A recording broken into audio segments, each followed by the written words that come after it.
सादर नमस्ते जी। आप सबका हार्दिक स्वागत है हमारे चैनल आर्य टू आर्य में।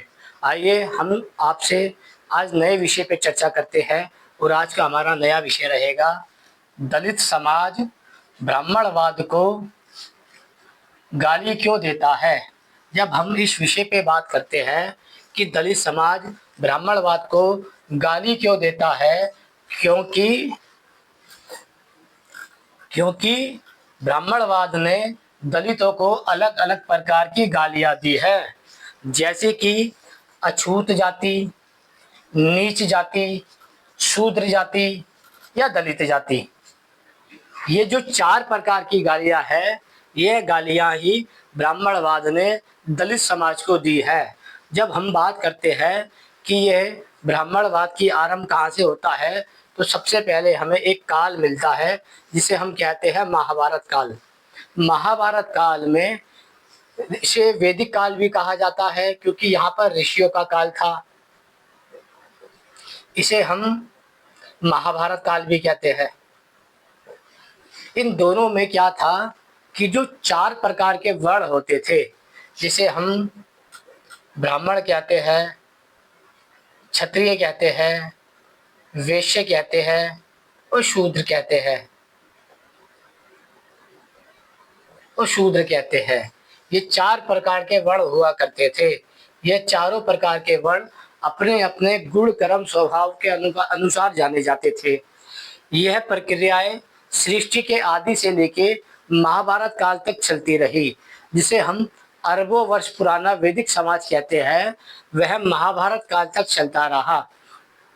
इसका कारण क्या था कि सृष्टि के आदि से लेके महाभारत काल तक समाज में एक ही प्रकार की शिक्षा थी, जिसे हम कहते हैं वैदिक शिक्षा।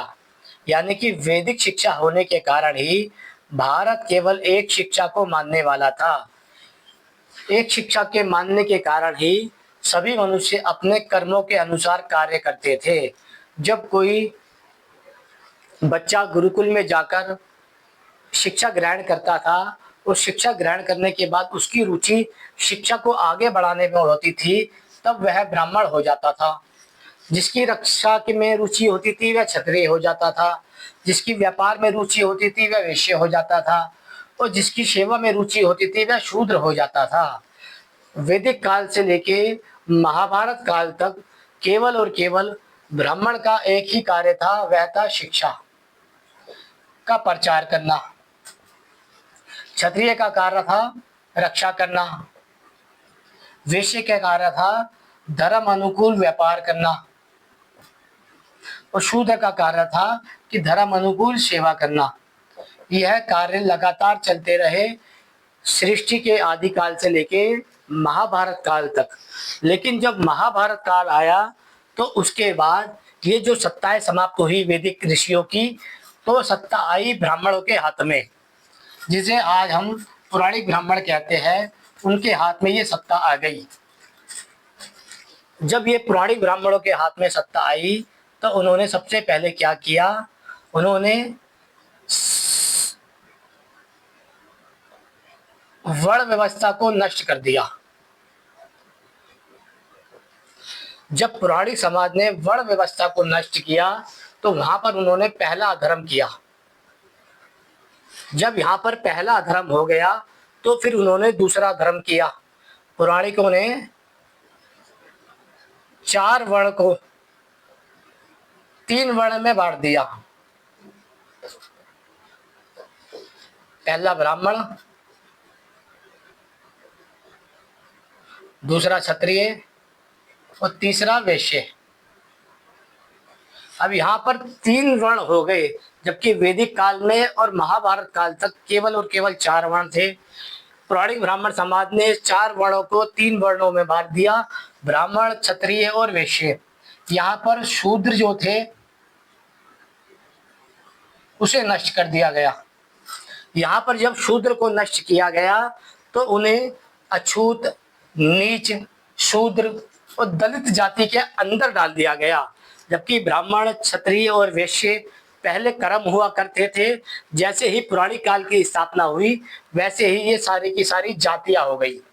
अब सबसे पहले ये समझ लीजिए, यदि आप पौराणिक काल के अनुसार ब्राह्मण को जाति मानते हैं, वैश्य को जाति मानते हैं और क्षत्रिय को जाति मानते हैं, तो ऐसा मानना ही अपने आप में एक अधर्म है। यानी कि यह जो पौराणिक ब्राह्मणवाद है, यह तो अपने आप में ही एक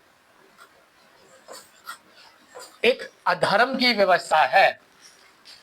इस अधर्म की व्यवस्था से क्या हुआ, जो ऋषियों का वैदिक आर्य समाज था वह धीरे धीरे नष्ट होता चला गया।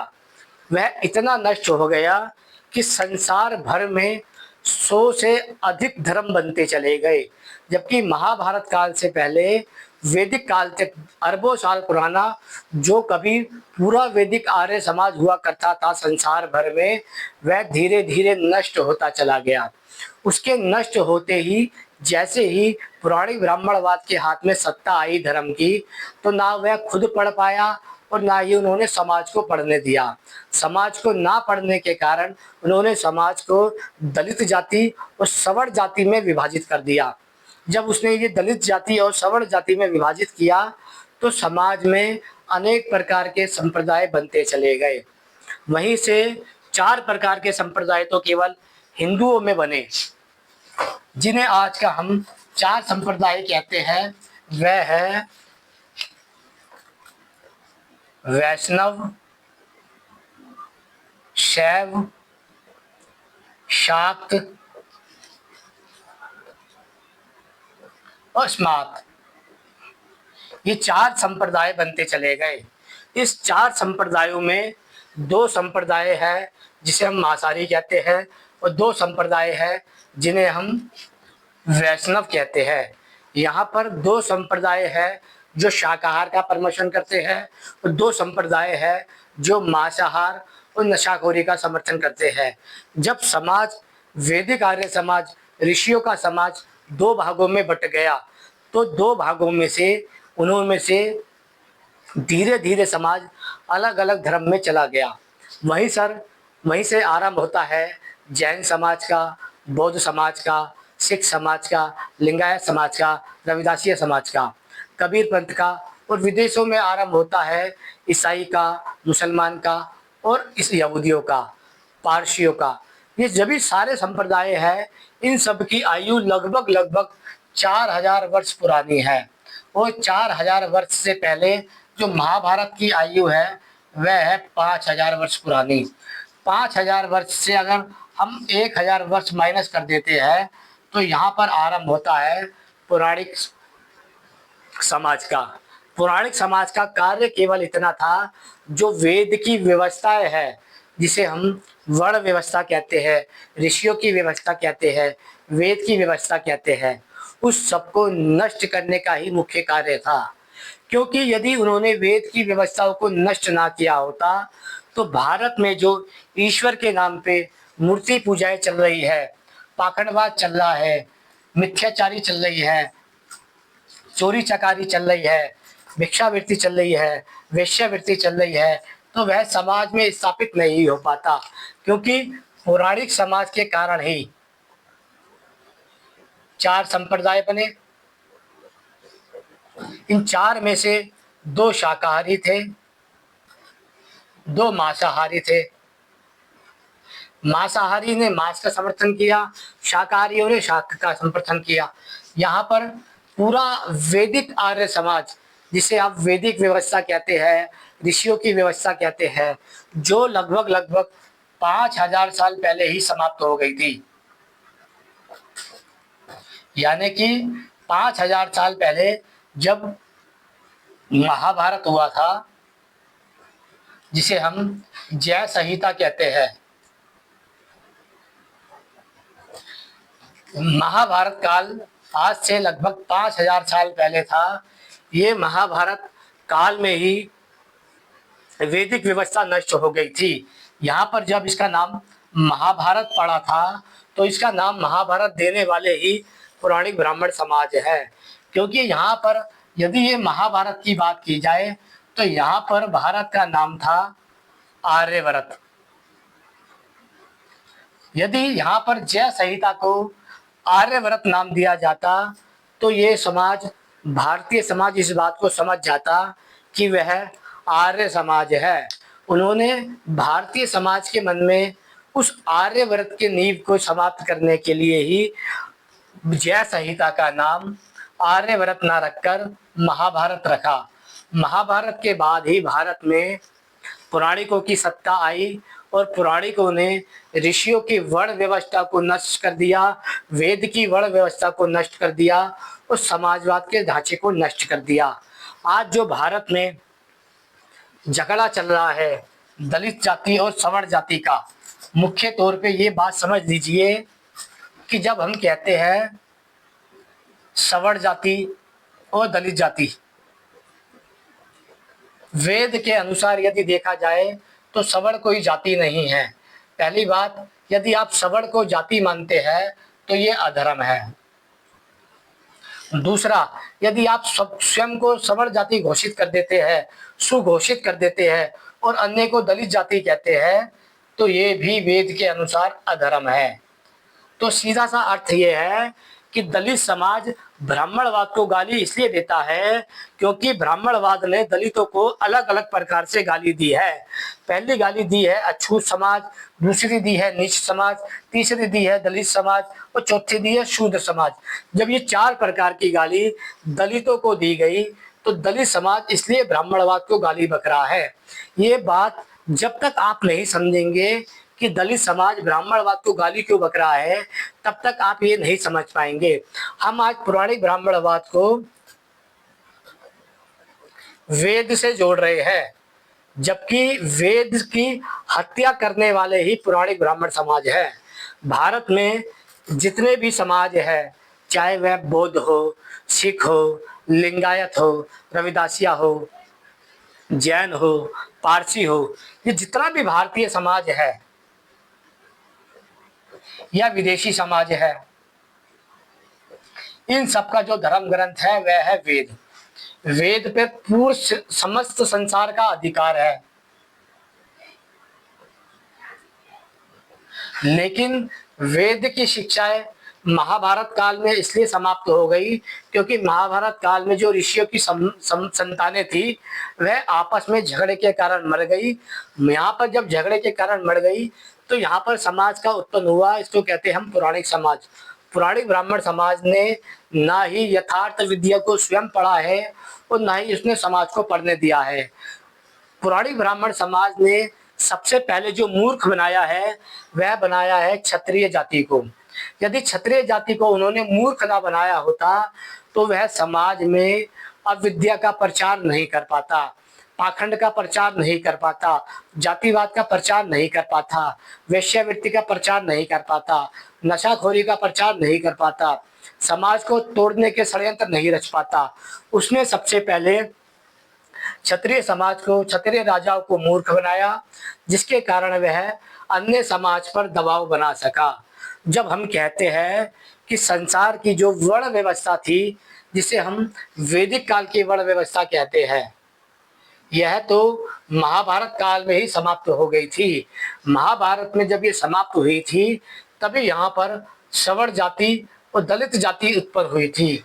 भारत में जो ब्राह्मणवाद गाली सुनता है उसका कारण है स्वयं को सवर्ण जाति घोषित करना और दूसरे को दलित जाति घोषित करना। दलित जातियों को ब्राह्मणवाद गाली देता है अछूत कहकर, नीच कहकर और शूद्र कहकर और दलित कहकर। तब दलित समाज बदले में ब्राह्मणवाद को गाली देता है। ब्राह्मणवाद को गाली बकता है दलित समाज और दलित समाज को गाली बकता है ब्राह्मणवाद। इन दोनों की आपस में लड़ाई चल रही है, क्योंकि पहली बात तो ये कि ये जो ब्राह्मणवाद है ये कोई धर्म ही नहीं है, ये सीधा सीधा अधर्म है। अब एक दलित समाज अधर्म को गाली बक रहा है और एक अधर्म दलित समाज को गाली बक रहा है। यहाँ पर दो लोग इसलिए लड़ रहे हैं क्योंकि दोनों के दोनों ही अधर्म का शिकार है। शिकार किसके कारण है? पौराणिक ब्राह्मणवाद के कारण। यहाँ पर जब आप कहते हैं कि दलित समाज ब्राह्मणवाद को गाली बक रहा है पिछले हजारों वर्षों से, तो ये बात समझ लीजिए जैसे जैसे भारत का दलित समाज जागरूक होता जाएगा तो वह ब्राह्मणवाद के प्रति क्रूर होता जाएगा, यानी कि वह इसको नष्ट कर देगा समाज से। चाहे वह मंदिर के रूप में हो, आश्रमों के रूप में हो, पंडालों के रूप में हो, तीर्थों के रूप में हो, कथावाचकों के रूप में हो, या फिर वह पौराणिक आदि गुरुकुलों के रूप में हो, जिसका संबंध मनुष्य समाज से नहीं होगा, जिसका संबंध समाज से नहीं होगा, तो वह उस व्यवस्था को पूरी तरीके से नष्ट कर देगा। यदि भारत में किसी भी प्रकार से दलित समाज के हाथ में, उन समाज के हाथ में सत्ता आती है जो दलित समाज में जागरूक लोग हैं, तो वह सबसे पहले इसी ब्राह्मणवाद का नाश करेगा। इसलिए वह सबसे पहले इसी दिशा में कार्य कर रहे हैं। इस बात को याद रखिएगा, ब्राह्मणवाद की उत्पत्ति होती है वेद के विरोध में। इसलिए हम ये नहीं कह सकते हैं कि जो वेद विरोधी समाज है वह धर्म का कार्य कर रहा है, क्योंकि यदि ब्राह्मणवाद धर्म का कार्य कर रहा होता तो वह वेद का प्रचार करता। वह वेद का प्रचार तो नहीं करता है, वेद की व्यवस्थाओं को अलग अलग प्रकार से नष्ट करता है। वह ईश्वर के नाम पे पत्थर को खड़ा करता है, वह वर्ण व्यवस्था के नाम पे जातिवाद को खड़ा करता है, वह समाजवाद के नाम पे जाति व्यवस्था को खड़ा करता है, वह ईश्वर के नाम पे राम कृष्ण हनुमान आदि को खड़ा करता है।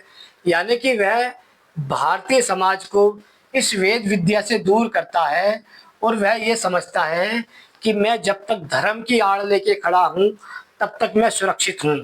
यदि दलित समाज और सवर्ण समाज, यहाँ पर इनकी आपसी कोई लड़ाई नहीं है, यानी कि इनका आपसी कोई विरोध नहीं है, ये सारा खेल है ब्राह्मणवाद का।